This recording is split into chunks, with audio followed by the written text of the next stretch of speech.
Olá, tudo bem? Seja bem-vindo. Eu me chamo Luana, professora de matemática, e hoje vamos falar sobre circunferência.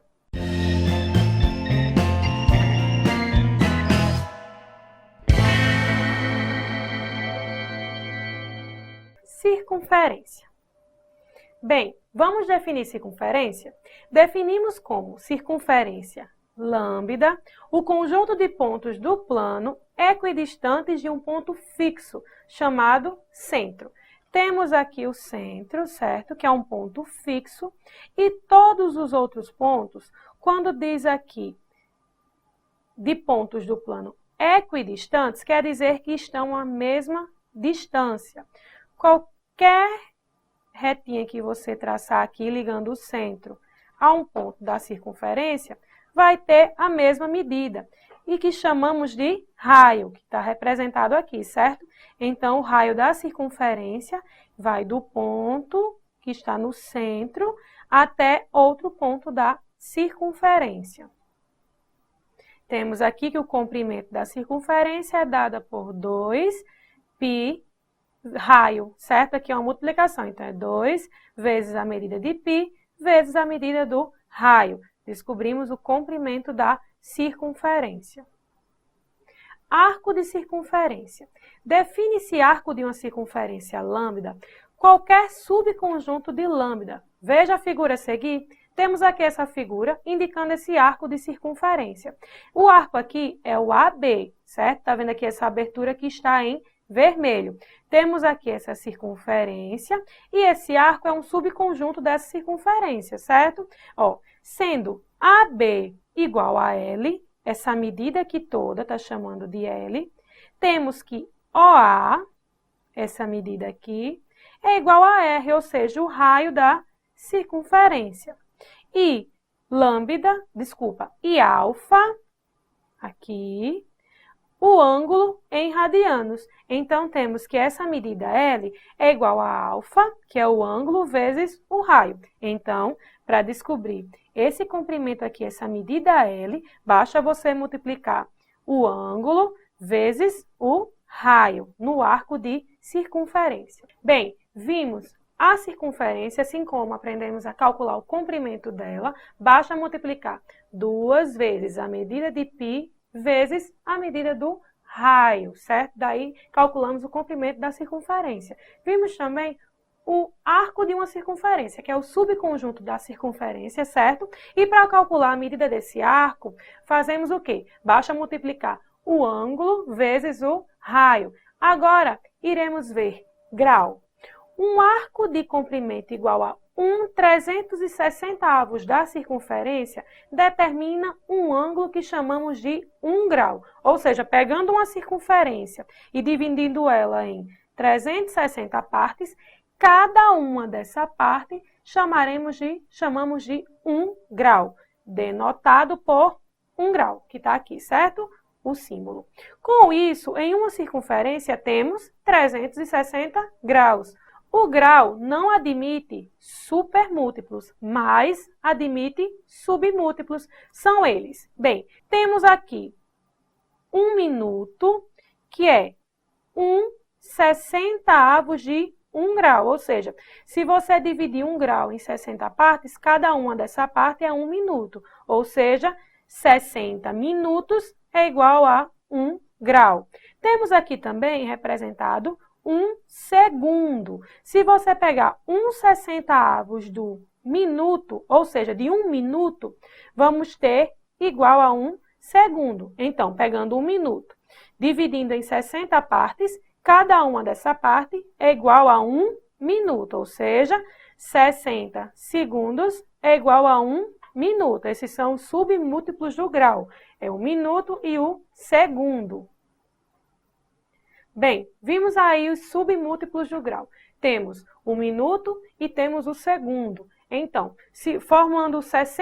quando temos 60 segundos, é igual a 1 minuto. E quando temos 60 minutos, é igual a 1 grau. Agora, vamos ver grado. Um arco de comprimento igual a 1/40 da circunferência determina um ângulo que chamamos de 1 grado, denotado por 1 e o GR. Esse sistema foi criado no passado, na Inglaterra, e hoje se encontra completamente obsoleto. Radiano. Um arco de comprimento igual ao raio de uma circunferência determina um ângulo de 1 radiano, denotado por 1 rad ou apenas 1 rd, certo? Pode ser denotado dessa maneira ou dessa maneira. Temos aqui o arco de circunferência e aqui representado 1 radiano, certo? Aqui a origem, aqui o raio da circunferência, ok? Então, essa medida aqui é de 1 radiano. Bem, então acabamos de ver radiano e agora iremos responder algumas questões para reforçar tudo o que vimos nessa aula.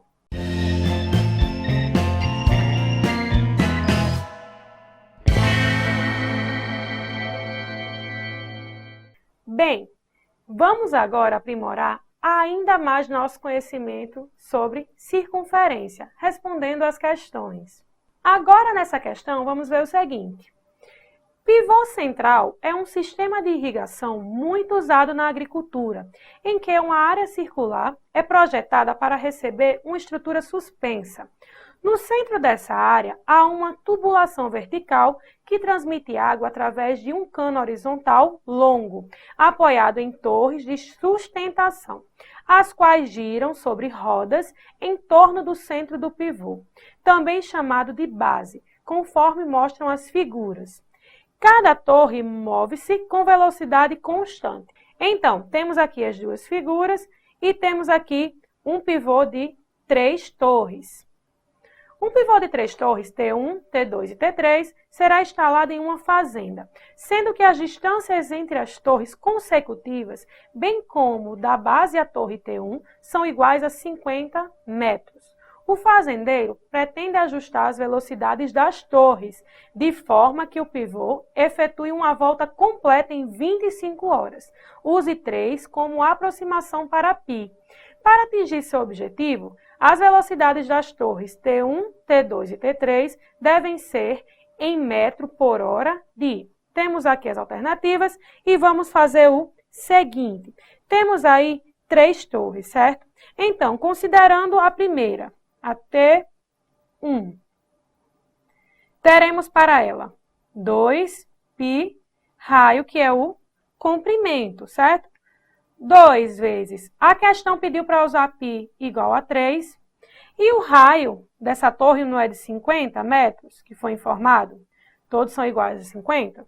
Então, calculando isso aqui, chegamos em 300 metros. Mas ele quer que dê uma volta completa, a questão pede, uma volta completa em 25 horas. Então, basta você pegar esse comprimento de 300 metros e dividir por 25 horas. Fácil. Realizando essa divisão, você vai obter 12 metros por hora. Ou seja, a torre T1 vai ser 12, então a T2 vai ser 12 mais 12, que é 24, e a T3 vai ser 12 mais 12 mais 12, ou seja, 36. A alternativa correta é a letra A. Bem, agora nessa questão, vamos ver o seguinte. Um restaurante utiliza para servir bebidas bandejas com base quadrada. Todos os copos desse restaurante têm um formato representado na figura. Considere que AC, que é essa medida, ela é igual a 7/5 de BD. E que L é a medida de um dos lados da base da bandeja. Qual deve ser o menor valor da razão L sobre BD para que uma bandeja tenha capacidade de portar exatamente 4 copos de uma só vez? Temos aqui as alternativas. Bem, observe o seguinte. Se você imaginar a bandeja com exatamente esses 4 copos, eu vou representar o tamanho menor, certo? Porque tem a base e tem a borda do copo, né?